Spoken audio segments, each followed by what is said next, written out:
Persada FM Radio Visual akan hadir sesaat lagi.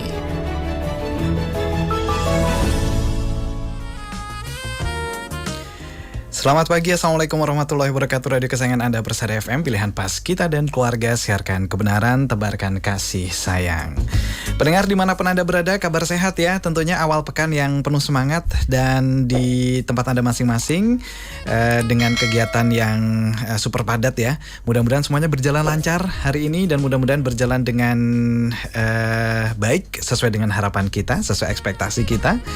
Dan pendengar dimanapun Anda berada, untuk program Presisi, Prestasi dan Edukasi untuk Senin 19 September 2022 pagi hari ini, kita akan kedatangan tamu-tamu spesial antar kota, antar provinsi, bahkan antar pulau ini ya, untuk bisa sharing bersama terkait dengan beberapa hari yang lalu. Pendengar dimanapun Anda berada, kita peringati Hari Radio Nasional, di mana kita pagi hari ini akan mengangkat tema Radio Bangkit, Radio Berdaya.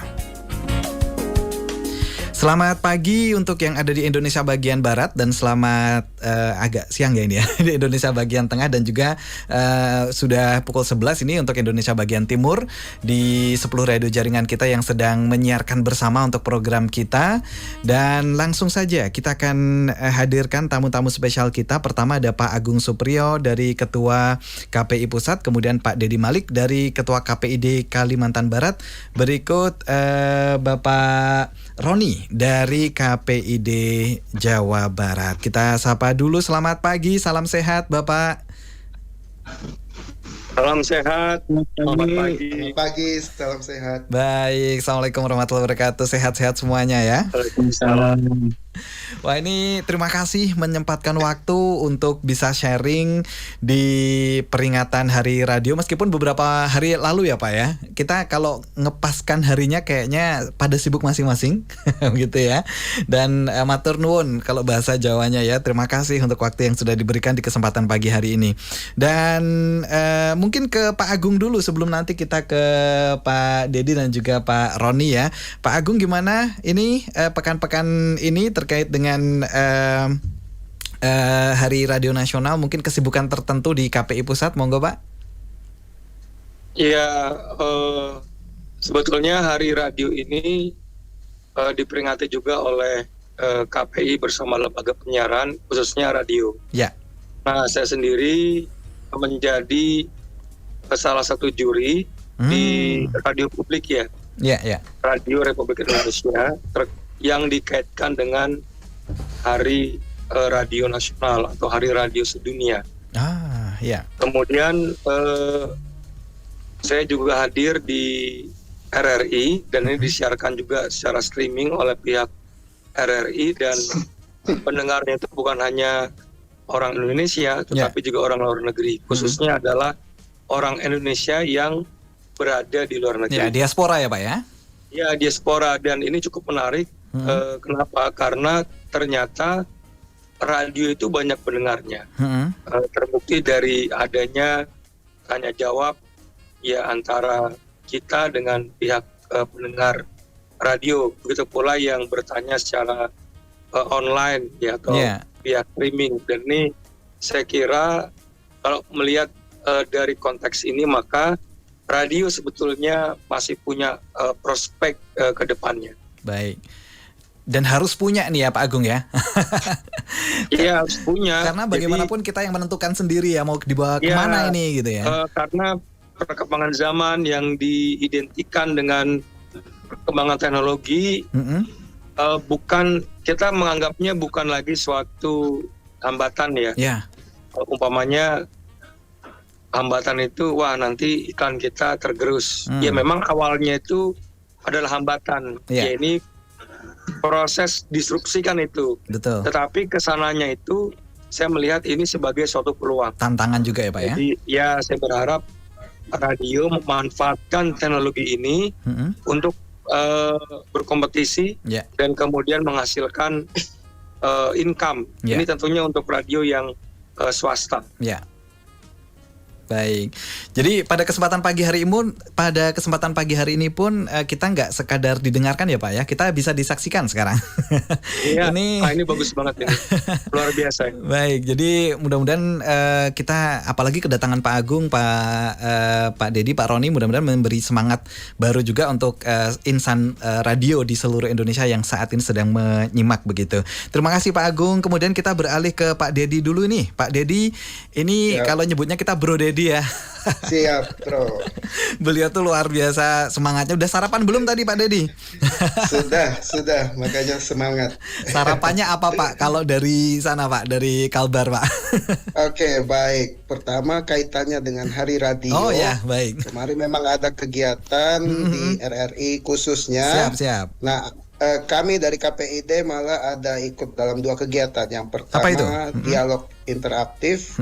Saya ketua KPID didapuk sebagai host malah. Wah, jadi beberapa tamunya, narasumbernya itu ada dari KPU, ada dari media juga dari Pontianak Post, dan ada juga dari pensiunan RRI. Jadi pembahasannya tentang bagaimana masa depan dari radio sendiri setelah mencapai usia 77 tahun ini. Jadi secara umum kita optimis ya, radio selalu punya peran. Bayangkan selama 77 tahun itu dia punya peran dan sumber informasi yang valid bagi bangsa ini. Tinggal bagaimana meningkatkan, ya pertama pasti kreativitas dalam pembuatan dan pengelolaan program siaran, inovasi dalam membentuk atau membuat hal-hal yang baru, juga perlu adanya paradigma bagaimana melihat disrupsi media baru ini. Hambatan yang ada itu kita ganti menjadi potensi, peluang sekaligus kekuatan untuk radio bisa bergerak. Ya salah satunya memanfaatkan fasilitas teknologi seperti kita lakukan sekarang. Dari bergeser dari suara menjadi live streaming, bahkan bisa kelihatan videonya. Demikian. Jadi yang lama tidak ditinggalkan, malah ditambah dengan platform-platform yang baru gitu ya Pak Dedi ya. Betul. Malah lebih aktif dan justru mempunyai nilai sendiri bagi para pendengar. Baik, itu ya beberapa kesibukan di KPID Kalbar. Kalau kita ke Jabar ada Pak Roni. Pak Roni sehat pagi ini? Siap. Ya. Alhamdulillah. Bagaimana ini kesibukan di KPID Jabar di pekan ini Pak? Ini termasuk baru ya? Kemarin beberapa waktu baru dilantik ya? Baru setahun. Baru setahun. Sudah agak lama sebetulnya. Oh, udah agak lama ya. Baik. Monggo silahkan apa jadi kesibukannya? Sama ya. Jadi kaitan dengan Hari Radio di RRI Bandung juga melakukan peringatan, mengundang berbagai elemen ya, masyarakat, tokoh-tokoh Jawa Barat, dari pemerintahan, KPID sudah pasti semuanya tumpak di situ untuk pertama mengenang ya bahwa jasa radio khususnya RRI Bandung ya itu sangat legendaris lah kaitan dengan sejarah bangsa ini. Kemudian kita juga melihat peran radio di masyarakat yang sampai hari ini sebenarnya tidak pernah ditinggalkan ya, tidak pernah apa dari kehidupan masyarakat hari ini. Kemudian juga prospek radio ke depan seperti apa itu juga bagian dari perbincangan. Kemudian kita di KPID juga kemarin membagi ya beberapa tim. Selain kita berdialog secara internal, kita juga mendatangi beberapa radio untuk pengecek sih, selain kegiatan yang rutin biasa. Ada yang radio ke LPS untuk mengecek seberapa perkembangan mereka hari ini pasca pandemi ya. Saya termasuk kemarin datang ke radio komunitas tuh Pak Agung ya, yang di Bandung ada radio komunitas yang aktivitasnya super aktif. Jadi mereka ternyata kata dia pandemi nggak pandemi di kita tetap begini, kita justru masa pandemi banyak program baru dan mereka katanya alhamdulillah selalu didukung dan bersatu dengan masyarakat. Sehingga sebenarnya radio sangat dibutuhkan ya. Terakhir tadi juga saya masih ngobrol dengan orang radio, salah satu radio swasta di Bandung, Kilait. Nah ini menarik, mungkin nanti ya di bahasan selanjutnya kaitan dengan bagaimana cara mereka bertahan Itu tadi menarik kelihatannya. Wah, kata saya ini perlu juga dibahas explore ya untuk ditularkan ke radio yang lain. Baik, ya betul Pak Roni dan sekaligus Pak Agung. Kalau Pak Agung alhamdulillah udah berkali-kali nih matur nuwun mau dan siap siaran di tempat kami. Ini apresiasi yang luar biasa juga. Dan ini teman-teman seluruh jaringan berikut teman-teman Persada juga sama Pak Roni kemarin. Jadi mau ada pandemi atau enggak, Persada FM syukur banget kami pokoknya jalan gitu. Dulu sempat disampaikan Pak Agung, pokoknya apapun hambatannya tetap jalan gitu ya. Itu yang menjadi yang kita garis bawahi juga begitu. Dan nah, ini terkait dengan radio ada saat ini yang berjalan dengan bagus begitu ya. Jalan tetap energik, tetapi ada juga radio yang saat ini seperti hidup segan mati tak mau begitu. Barangkali ada tanggapan dulu dari Pak Agung ini, silahkan. Ya, kebetulan dalam 1 tahun terakhir ini saya keliling Indonesia ya, untuk melihat nasib radio. Ya. Dan memang sebagian besar, semuanya malah, yaitu radio mengeluh tentang, terutama karena yang saya hadir itu radio swasta ya. Ya. Jadi mengeluh tentang berturunnya pendapatan mereka dari iklan. Karena sumber pemasukan utama dari lembaga radio swasta itu adalah iklan, terutama iklan komersil. Nah, ya karena berkurang dari era sebelumnya dengan yang sekarang. Nah, ini gambaran umum dari radio tersebut. Cuma memang radio itu masih bertahan karena bukan tidak ada pemasukan sekali, ada. Ya ada.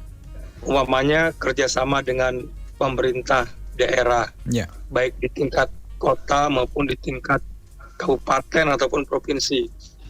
Dan mereka juga menjadi I.O. Jadi kalau ada acara baik nasional yang datang ke daerah ataupun dari daerah itu sendiri, mereka buat paket komplit. I.O.nya juga disiarkan juga, bukan hanya lewat radio tapi lewat streaming. Dan ini yang membuat mereka bertahan. Nah, apa bedanya dengan yang lalu? Sebetulnya nggak jauh berbeda, terutama di radio-radio di daerah. Tapi kalau radio di Jakarta itu memang drastis. Nah,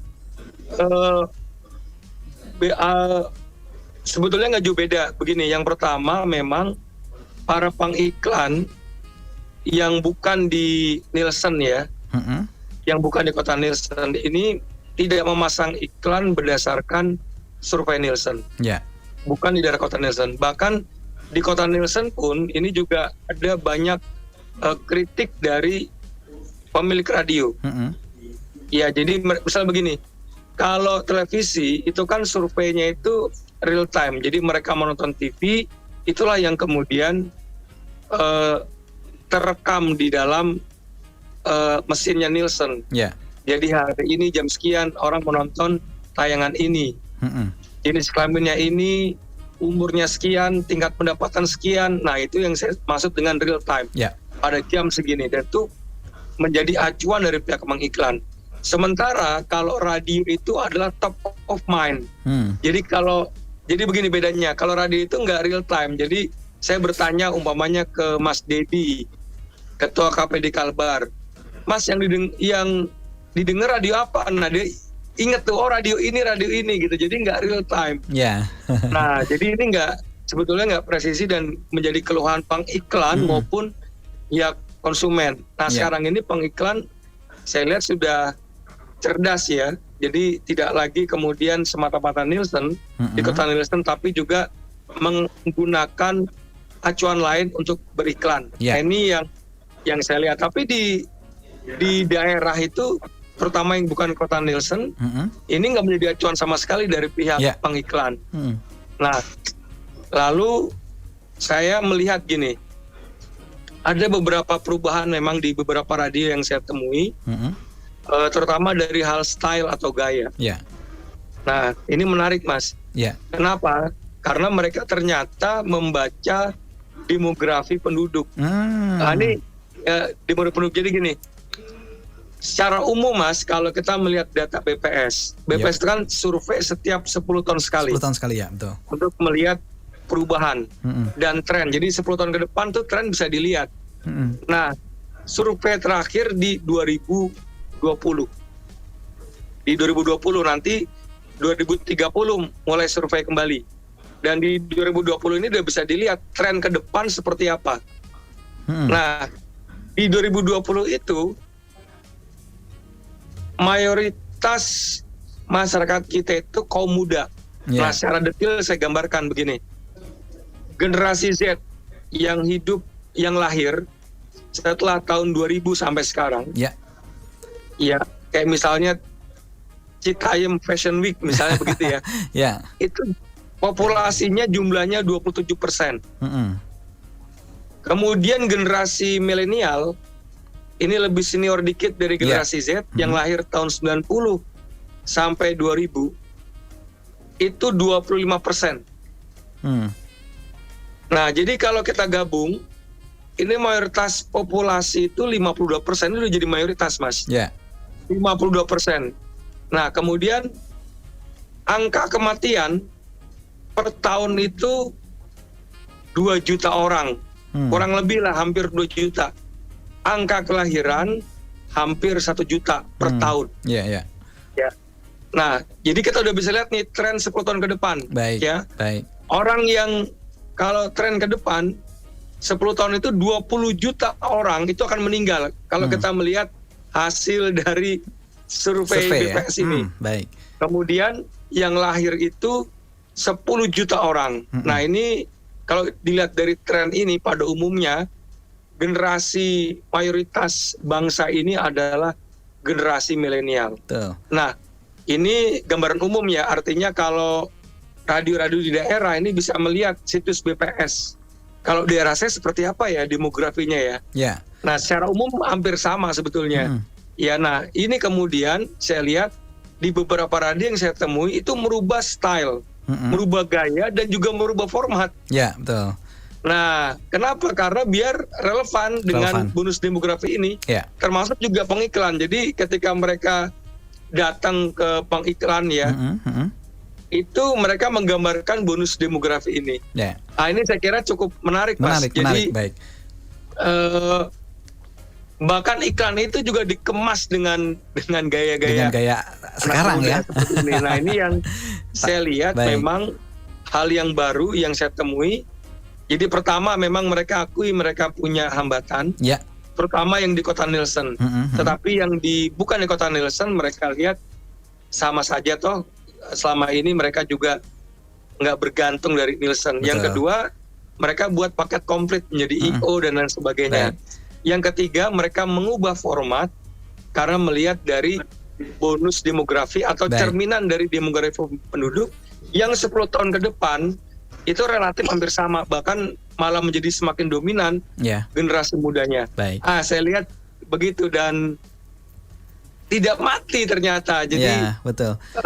Harus melalui fase ini ya. Harus melalui fase saya ini. Saya berbicara tentang intervensi pemerintah. Jadi memang pemerintah daerah maupun pemerintah pusat ini harus melihat ini sebagai suatu strategi untuk kampanye dalam hal yang bukan kampanye politik. Kalau kampanye politik ada lagi itu nanti pemilu. Cuma ini strategi bagaimana kemudian mempopulerkan kebijakan pemerintah lewat radio. Nah, ini yang belum tergarap sebetulnya. Intervensi pemerintah pusat maupun pemerintah provinsi, kalau ataupun kota ya. Kalau saja ada kebijakan policy umum dari pemerintah pusat untuk melindungi radio. Ini berupa political will dan ini diikuti oleh pemerintah pusat, pemerintah provinsi maupun pemerintah daerah lainnya. Saya kira ini akan membantu radio. Nah, bentuk intervensi ini yang belum dilihat. Nah, mungkin nanti kita bahas di sesi lain. Terima kasih, Mas. Terima kasih nih Pak Agung. Kita malah dapat PR yang cukup menarik ya. Artinya kita harus sadar diri bahwa insan radio itu sebenarnya multi talent, Pak. Kadang-kadang kita harus melihat diri kita itu sebenarnya juga insan kreatif yang tadi menarik, tidak hanya sekadar siaran, tetapi kita bisa membuat acara, bisa jadi IO dan lain sebagainya. Kemudian kita harus menyesuaikan ya format konten yang kemudian saat ini dibutuhkan oleh masyarakat itu seperti apa. Terima kasih Pak Agung untuk ininya ya, untuk ulasannya. kemudian kalau kita menuju ke Kalbar seperti apa nih Pak kondisi yang ada di sana Pak Dedi? Mungkin juga ada radio yang apapun kondisinya pokoknya tetap jalan. Tapi ada juga mungkin yang tadi ada yang udah nyerah deh kayak gitu. Bagaimana Pak Dedi? Ya, pertama setelah kemarin kita panggil lembaga penyiaran itu setelah kami membuat program kerja, kami mengadakan silaturahmi dengan 2 cara, offline dan online. Dari situ memang kelihatan potret terutama radio. Kita tidak bisa pungkiri bahwa disrupsi media baru itu sangat kuat terjangannya, sehingga mau tidak mau ada beberapa hal yang harus kita sikapi bersama. Dalam hal ini lebih ke fokus ke radio ya. Yang pertama memang perlu adanya perubahan format memang, karena konsep radio yang lama itu adalah audio, dan teman-teman lembaga penyiaran khususnya radio di Kalbar sudah mulai mengubah format sehingga menggunakan multi platform. Sehingga sekarang menggunakan ada seperti yang kita gunakan sekarang, ada live streaming begitu. Nah, satu itu. Yang kedua memang ada 2 usaha dari KPID sendiri untuk mendorong, mengeksitasi agar radio ini benar-benar bisa survive. Yang pertama memang kita sudah mulai penjajakan, termasuk salah satu di agenda roadshow kami, ke pemerintah kota, pemerintah provinsi, dan juga pemerintah kabupaten, sehingga lebih fokus kita menginformasikan agar dalam penyampaian informasi, baik itu regulasi, kebijakan maupun progres-progres yang terjadi di daerah yang bersangkutan, agar lebih menitik beratkan penggunaannya menggunakan lembaga penyiaran lokal, dalam hal ini radio. Tentunya di satu sisi kita mendorong ke pemerintah, kita juga mengajak teman-teman dari lembaga radio juga lebih kreatif dalam mengemas program siarannya, sehingga pihak stakeholder merasa worth it untuk menggunakan radio sebagai medianya. Juga teman-teman radio juga harus lebih inovatif melihat kebutuhan daerah. Contohnya di Kalbar, itu sebenarnya yang lagi didengung-dengungkan adalah progres pembangunan Kalbar. Bagaimana budaya itu dan kasana serta potensi Kalbar diangkat sehingga bahkan ke pentas nasional dan dunia. Nah, di situ ada celah bahwa radio ada berperan di situ. Nah, langkah berikutnya selain kami memanggil radio mencari daftar inventarisasi masalah, kita coba pendekatan ke pihak pemerintah. Kita juga ada, tapi belum kami lakukan sekarang, ada namanya wacana dari KPID, tapi sebatas masih memfasilitasi. Kita akan mengadakan namanya gathering antara LP, dalam hal ini radio-radio yang ada di Kalbar, KPID selaku regulator dengan pihak stakeholder, dalam hal ini yang punya potensi memasang iklan, baik itu perbankan misalnya, PLN atau apapun itu. Kita akan mencoba mengemas gathering ini bahwa ada porsi di mana radio memberikan promosi dirinya, program-program unggulannya, serta contoh-contoh iklan yang sudah dia buat, sehingga ada komparasi dari stakeholder ini melihat bahwa efisiensi dan efektivitas pemasangan iklan itu di radio dengan di banner yang ada di jalan misalnya kelihatan jelas. Contoh sederhana, ada kelas jalan di Pontianak namanya Jalan Gajah Mada, Mas Agung tahu lah, karena kita pernah ngopi di sana. Nah, di situ ada banyak sekali baliho-baliho yang gede. Kalau kita lihat itu menjadi favorit untuk pemasangan iklan maupun informasi, termasuk menjelang tahun politik, semua mau pasang di situ. Nah, kita coba mendrive LP bahwa coba kita memberikan sedikit gambaran ke stakeholder bahwa ada 2 hal yang perlu dilihat dari situ. Pertama dari efisiensi, dari pembiayaan. Pemasangan iklan di sana sekitar kisarannya sekitar 20 sampai 30, tergantung poin titiknya di mana ya. Semakin strategis semakin mahal. Nah, kalau dia masang iklan di radio, tentunya di bawah itu. Secara nilai ekonomis lebih efisien. Itu satu. Yang kedua, efektivitas. Bagaimana penetrasinya penyampaian informasi itu ke masyarakat. Kalau dia memasang di salah satu pusat kota di jalan besar, banner yang gede lah, berapapun ukurannya, ada keterbatasan bahwa hanya orang-orang yang melalui itu yang melihat informasi tersebut. Nah, konon kalau di lembaga penyiaran, contohnya di Persada atau di Karisma di Pontianak ini, bayangkan kita berbicara sekarang bahkan se-Indonesia yang tahu. Artinya penetrasinya tergantung jangkauan dari radionya sendiri, bahkan bisa di luar kota. Nah, itu hal yang kedua. Dan yang hal ketiga memang ini lebih mengarah termasuk ke arah tahun politik juga. Kita udah mulai mengarahkan bahwa informasi-informasi yang terkait dengan politik, regulasi dan apapun itu, termasuk nanti perdebatan debat kandidat itu, kita lebih mengarahkan digunakannya LP lokal termasuk radio yang akan digunakan. Itu salah satu strategi yang kita mau lakukan, dan tentunya harus ada sinergisitas bersama antara radio sendiri harus memang upgrade dengan peningkatan programnya, dan harus ada perubahan paradigma sehingga mau tidak mau radio juga memang harus update dan merubah program-programnya menjadi pertama pasti lebih menarik. Yang kedua juga perlu diperhatikan lingkungan dan pendengarnya. Sekarang seperti yang Mas Agung tadi bilang bahwa anak muda lebih banyak. Tentunya gayanya juga diubah menjadi style milenial sehingga yang lebih atraktif. Demikian. Terima kasih Pak Dedi. Jadi ini juga memberikan masukan yang positif juga bahwa kita jangan sekadar mengeluh begitu ya, tetapi mencoba kita bercermin dan apa nih yang bisa kita lakukan untuk perubahan radio untuk lebih progres begitu ya Pak Dedi ya ke depan ya. Dan menarik tadi Pak Dedi juga menyinggung terkait dengan sosiologi pendengar gitu ya. Bahwa pendengar kita itu punya segmen, mereka punya jangkauan usia dan lain sebagainya. Meskipun usia tidak sekadar angka ya Pak Dedi ya. Tetapi bagaimana kemudian kita lebih menarik dan tertarik dengan konten-konten yang ada di radio. Bagaimana yang ada di Jawa Barat? Silahkan Pak Roni, dinamikanya seperti apa radio yang ada di sana? Mungkin ada juga yang sudah nggak mau siaran dan sebagainya. Silahkan Pak Roni. Jadi Jawa Barat kan LP-nya totalnya 437 yang berizin ya. Nah 437 itu sekitar 60-70% itu radio. Jadi di angka 350-an lah radio Jawa Barat. Secara umum sih baik-baik saja ya semuanya. Cuma kalau kita ngezoom beberapa fenomena memang ada tren di Jawa Barat. Kita sebutnya tren radio hijrah kan. Jadi beberapa radio di Bandung termasuk di beberapa daerah, mereka yang tadi ya agak terseok-seok, mereka mempertahankan frekuensinya supaya tidak beralih tangan. Mereka itu melakukan dua hal. Jadi hijrah secara konten, kemudian hijrah juga secara periklanan. Jadi ada yang beralih ke radio, bukan beralih, tapi mereka mayoritas kontennya adalah radio obat. Jadi jadi siaran yang sifatnya formal yang biasa itu semakin sedikit. Tapi bagi mereka inilah cara bertahan kami gitu ya.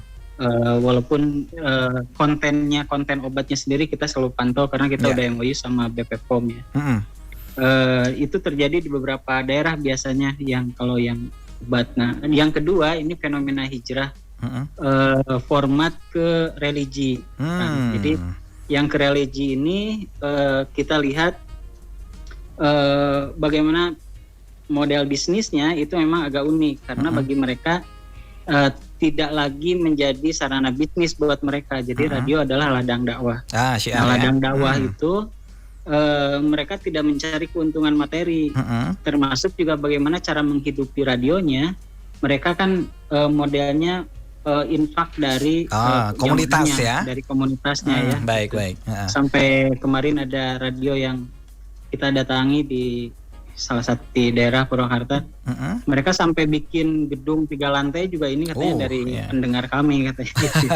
Nah jadi ada yang begitu. Jadi tren ini menjadi input nih Pak, kekhasan saya kira. Selain ada yang ketiga gitu ya, baru yang tadi saya juga serap informasinya kemudian beberapa waktu lalu juga. Jadi relatif Kang tadi yang disampaikan Kang Dewi juga mungkin bisa jadi solusi. Bahwa radio yang merapat dalam arti gini ke Pemda gitu ya.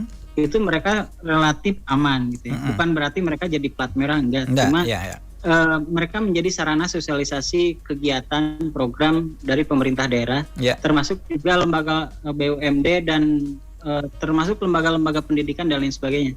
Nah format iklannya mereka katanya memang dari dulu kita iklan sedikit, tetapi karena kita banyak talkshow, nah mereka itu kemasan dalam bentuk talkshow, kita selalu ada dan justru itu lebih banyak di kami seperti itu. Ya, betul. Jadi waktu zaman pandemi, alhamdulillah katanya kita tidak pernah turun. Jadi ini juga yang kemudian kita dorong di sejak awal tahun ini ya sampai sekarang kami terus berjuang untuk menggolkan perda penyiaran di Jawa Barat.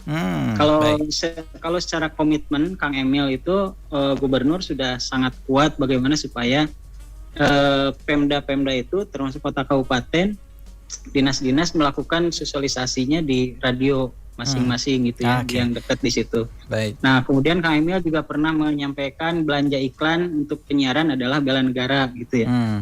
Nah, tapi kan itu nggak cukup ya.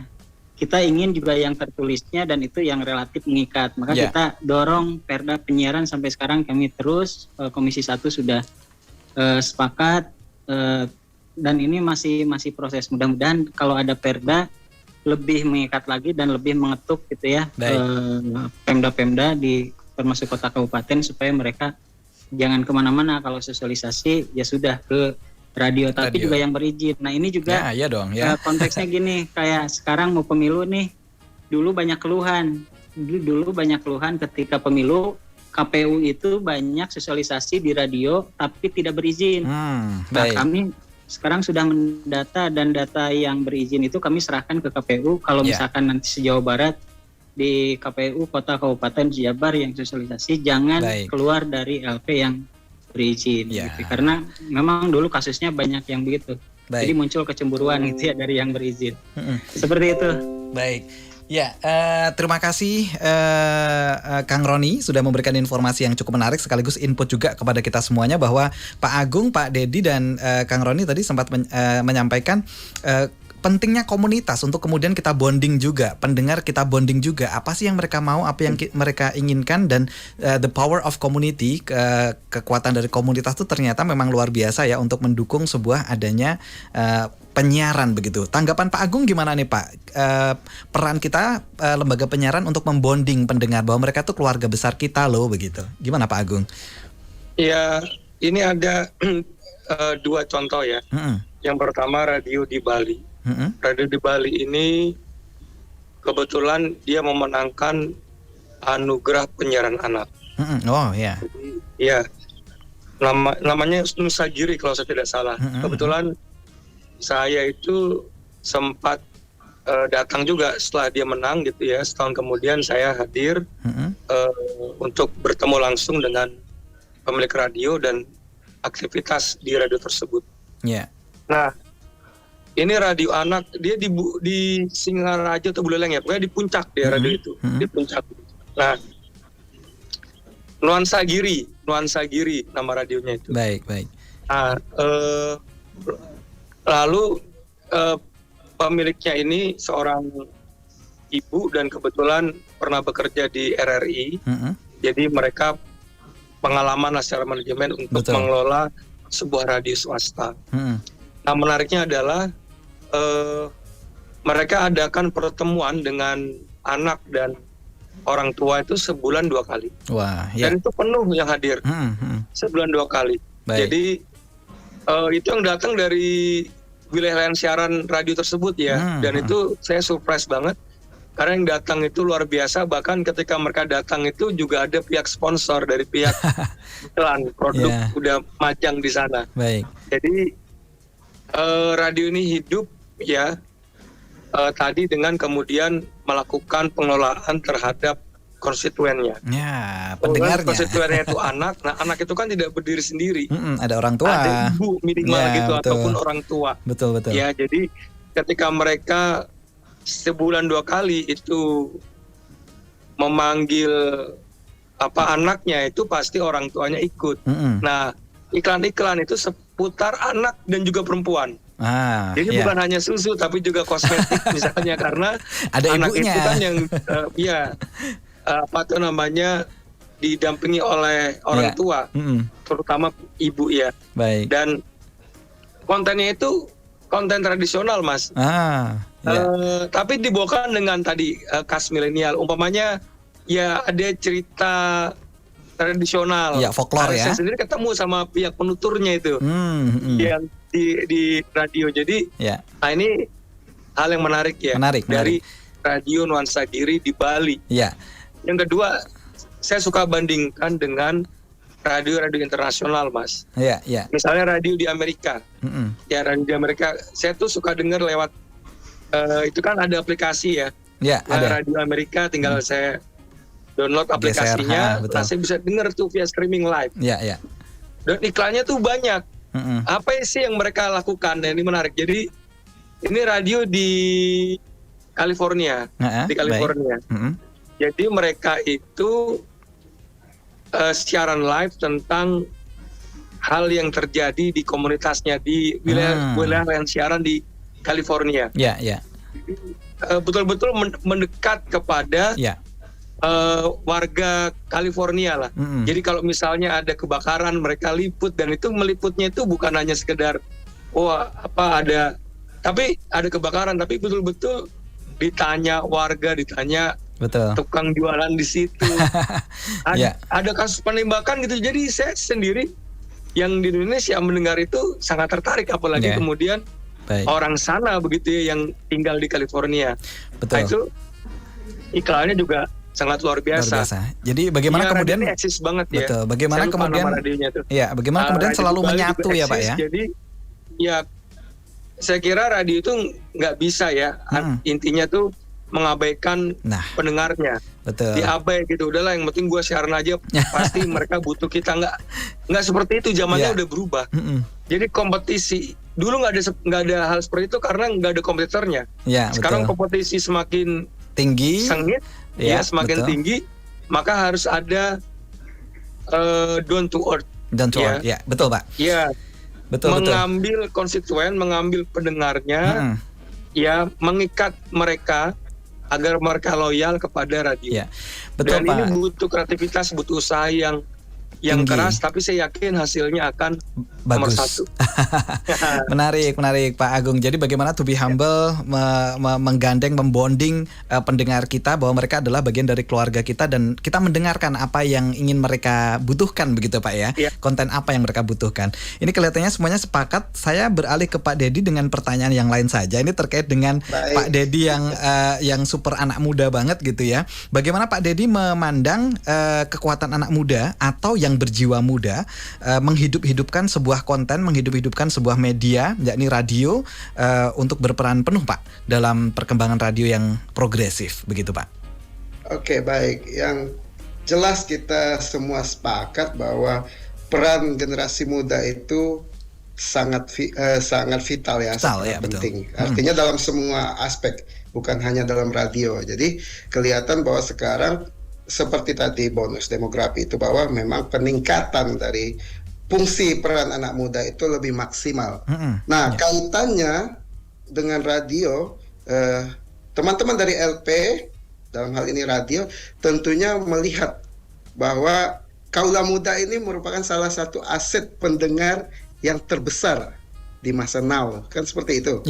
Jadi memang perlu ada beberapa kreativitas dan inovasi sih memang kalau kita mau menggandeng anak muda. Ya, saya setuju sekali dengan konsep yang Pak Ketua Besar tadi Mas Agung bilang bahwa radio itu harus responsif. Artinya, radio punya program, tetapi program ini harusnya fleksibel.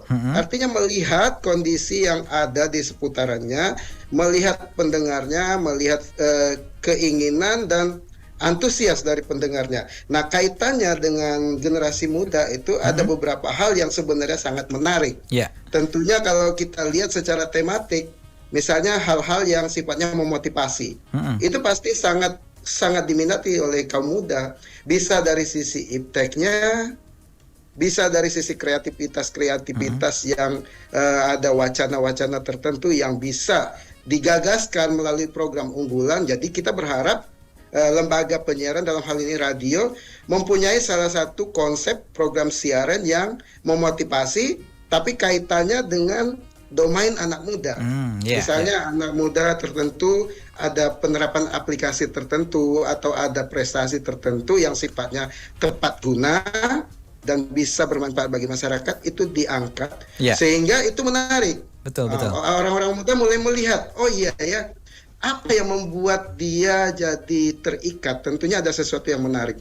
Yang kedua, memang anak muda ini kan pada dasarnya on fire ya, semangat menggebu-gebu. Tapi harus juga dibarengi dengan karakter building yang tepat.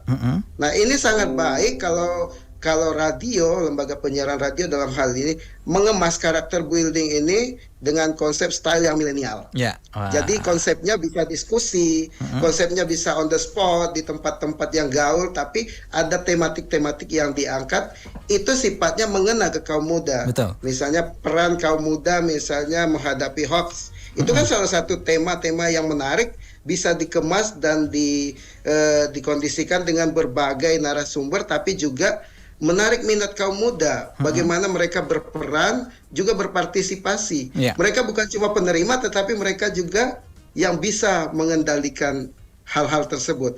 Nah, selain itu memang harus ada perubahan ya dari radio, bahwa kita akan ada namanya konsep bagaimana membonding milenial tentunya dengan cara-cara yang mereka terima. Makanya perlu dibentuk adanya komunitas-komunitas yang sifatnya tematik. Nah, hal-hal kayak gini yang masih mungkin sudah ada tetapi belum maksimal, karena selama ini radio yang di Kalbar ini saya lihat sudah cukup bagus, tapi masih melihat secara umum bahwa kami sudah membuat program ini bermanfaat ke masyarakat, cuma segmentednya itu mau lebih dikemas, lebih menarik. Kemasannya ini yang perlu seperti yang kita bahas sekarang, ada masukan, ada ide kreatif yang menarik, sehingga para kaula muda itu benar-benar bukan cuma mendengar, tetapi juga ikut berpartisipasi terlibat dalam program-program unggulan. Demikian. Wah, menarik. Jadi anak muda itu kalau dilibatkan dalam suatu kegiatan itu memang memberikan semuanya kok, Pak. Bukan cuma pendengar ya. Kalau cuma pendengar, mereka hanya jadi objek, itu tidak menarik. Tapi kalau mereka dilibatkan, bila perlu ada kompetensi, kompetisi dalam hal-hal yang tematik yang menarik, itu akan membuat mereka lebih bergairah dan semangat. Saya cukup surprise juga, cukup kaget ketika dulu Pak Dedi ketika merespon Persada dan juga teman-teman, gimana bro kabarnya bro. Jadi kesannya itu emang udah betul-betul nyatu gitu antara Pak Dedi dengan kita, meskipun kita belum kenal sama sekali sebelumnya begitu. Nah, kita menuju Kang Roni nih yang ada di Jawa Barat.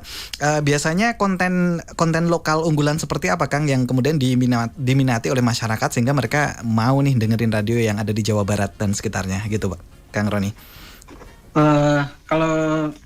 Kalau secara umum Jawa Barat lebih ke, jadi kalau yang anak mudanya radio di Bandung sekitar 6-7 radio ya yang segmen apa ya, kalau pemilu tuh pemilih pemula gitu. Karena segmen pemilih pemula Bandung tuh ada 27% tadi sama dari Pak Agung ya, 27% itu usia SMA-an dan mereka sekarang diperebutkan oleh sekitar 7 radio di Bandung. Tadi saya dengar ada satu radio lagi yang beralih juga ke remaja. Jadi memang itu sangat diminati. Nah, yang paling banyak itu, yang mayoritas itu sebenarnya di usia dewasa muda. Usia dewasa muda 25 sampai 40. Itu paling banyak. Jadi radio nomor 1 di Bandung itu namanya Radio Dahlia, dia dangdut di usia segitu. Nah, yang keduanya, radio kedua di Bandung itu radio remaja, Ardan itu. Jadi sebenarnya mayoritas pendengar Bandung ada di sekitar segituan. Ada juga yang mengambil segmen kids, ada mom and kids. Itu juga lumayan kuat gitu ya. Tapi yang umumnya biasanya disasar oleh pertama yang berbasis pada news itu lebih pada dewasa ya. Yang kedua religi juga sama, biasanya dewasa bahkan orang tua ya. Yang religi. Kemudian yang umum gitu ya, yang umum. Nah, sisanya di situ. Tapi kebanyakan ada di dewasa muda kalau Bandung sendiri. Tapi kalau kita masuk ke daerah, biasanya itu ada di usia orang tua. Makanya biasanya lebih ke programnya itu kayak dongeng, kayak cerita kayak gitu ya, legenda-legenda. Baik. Dan menggunakan bahasa daerah biasanya. Wah, ini dia bahasa daerah perlu kita angkat juga nih Kang. Baik yang ada di Kalimantan Barat, yang ada di Solo Raya, yang ada di manapun begitu ya. Itu yang menjadi konten lokal yang harapannya juga menghidupkan culture atau budaya yang ada di tempat masing-masing. Pak Agung, Pak Dedi, Kang Roni 1 jam kurang. Kapan-kapan bisa gabung lagi. Tapi sudah banyak sekali tadi advice yang kemudian diberikan kepada seluruh insan radio yang sedang mendengarkan pagi hari ini. Masih ada waktu masing-masing 1,5 menit. Barangkali apa yang akan dipesankan kepada seluruh insan radio yang ada di seluruh Indonesia. Dari Pak Agung dulu, silahkan Pak. Saya berharap radio tetap eksis dan saya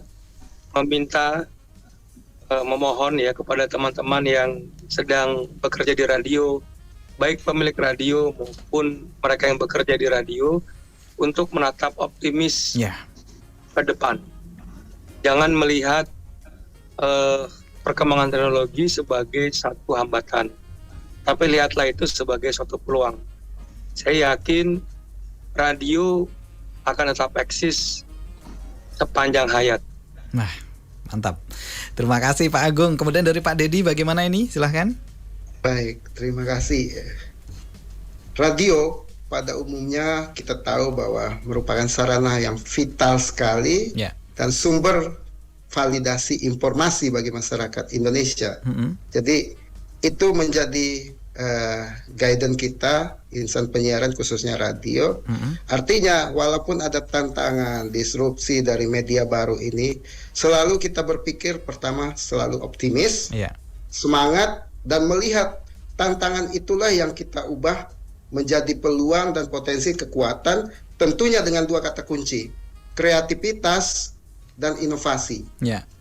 Selain itu kami dari KPIT Kalbar khususnya siap bersinergi dengan radio, juga dengan stakeholder yang lain, sehingga mari sama-sama kita bangun Indonesia, Kalbar khususnya melalui bidang penyiaran, khususnya melalui program-program siaran radio yang berkualitas, sehat, tetapi juga menarik dan atraktif, sehingga memiliki pangsa pasar sekaligus memiliki nilai jual yang lebih untuk bisa survive. Semangat radio, kita pasti bisa sekali mengudara tetap mengudara seperti tagline-nya RRI, tapi itu bisa kita atur untuk radio secara keseluruhan. Betul, menarik. Terima kasih Pak Dedi. Kang Roni gimana pesan untuk seluruh insan penyiaran di seluruh Indonesia, silahkan. Ya, jadi di antara sekian banyak radio yang kita lihat yang tetap bertahan bahkan terus eksis adalah mereka yang terus upgrade teknologi ya. Jadi kita berharap semua radio memanfaatkan teknologi sehingga bisa bersiaran melalui lintas platform ya. Bukan hanya didengar tapi juga dilihat dan lain sebagainya. Yang kedua, selalu meningkatkan kualitas SDM-nya.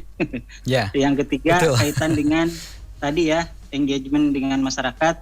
Kita berharap bahwa setiap lembaga penyiaran khususnya radio itu mendekatlah kepada pendengarnya gitu ya. Karena pendengar hari ini bukan tadi seperti Pak Agung, Pak Dedi juga bukan hanya mendengarkan, tapi mereka juga potensi untuk menjadi bagian dari